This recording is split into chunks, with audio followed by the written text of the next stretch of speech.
አስደንጋጭ እንዲሆን መልስ ያገኘ ነው ባለፈው ሳምንት ነው።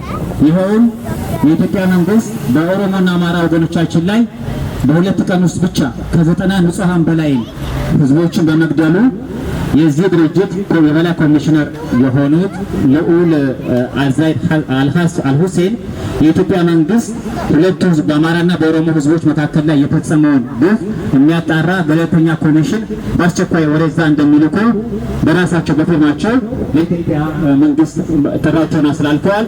የኢትዮጵያ መንግስትም ጥሪያቸውን አልቀበልም ብለዋል።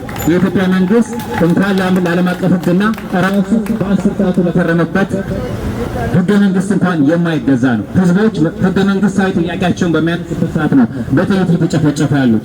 ስለዚህ የዓለም አቀፍ ህግጋትን እንዲገዛ ለማስገደድ ይህ መስሪያ ቤት ለጀመረልን አንድ እርምጃ ምስጋናችንን በማቅረብና ወደፊትም ከጎናችን ጋር የሚሆን ደረጃውን የጠበቀ ደብዳቤ በማቀቅ በኩል ከፍተኛ አስተዋጽኦ ያደረጉት አቶ ኃይሌ ወርጌሳ፣ አቶ ወሁ፣ አቶ ለታ ባይሳ ሁላችሁንም በተሰብሳቢውና በአዘጋጅ ኮሚቴው ስም አመሰግናለሁ።